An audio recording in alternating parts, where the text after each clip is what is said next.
Fleeing violence and extreme poverty in their home countries, a large number of people seeking asylum at the southern border, including thousands of small children who are sent alone.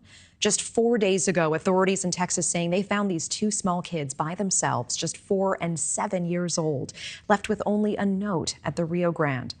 NewsNation's Jorge Ventura joining us live now. And Jorge, the number of unaccompanied children at the border is the highest since last December.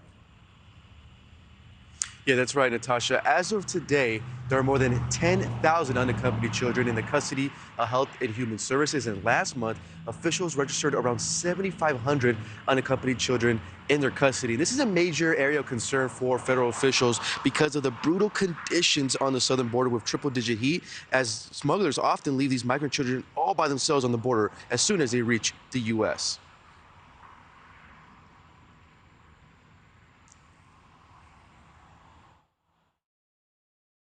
We have to recognize that putting your child in the desert is an act of desperation by a family to do something better for them, that it's the act, like the ultimate act of sacrifice of your child, that you would be willing to let them die there for that life. It's kind of an unreal scenario.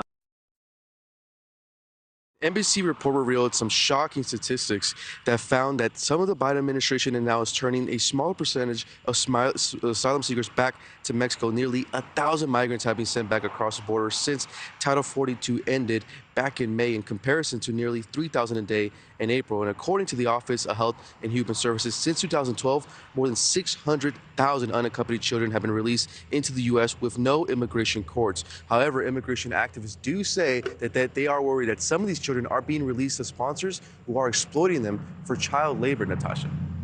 Jorge, I do want to turn to another story along the border. We know a former state Texas DPS trooper is accused of helping his father's drug trafficking operation. He is set to plead guilty tomorrow in court. I know you're tracking this for us. What more can you tell us about this case?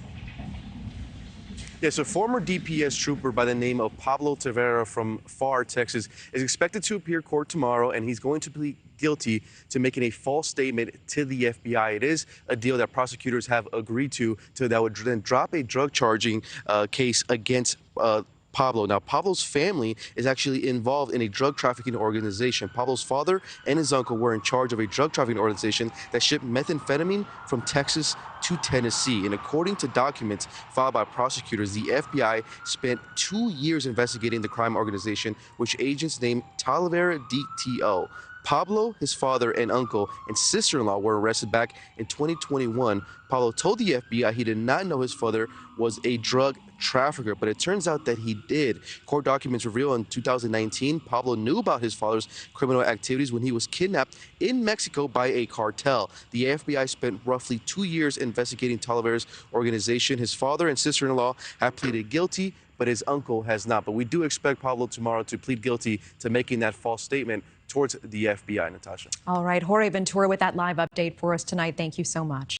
Thank you for watching. Go to newsnationnow.com to find NewsNation on your television provider. And don't forget to click the red subscribe button below to get more of NewsNation's fact-driven, unbiased coverage.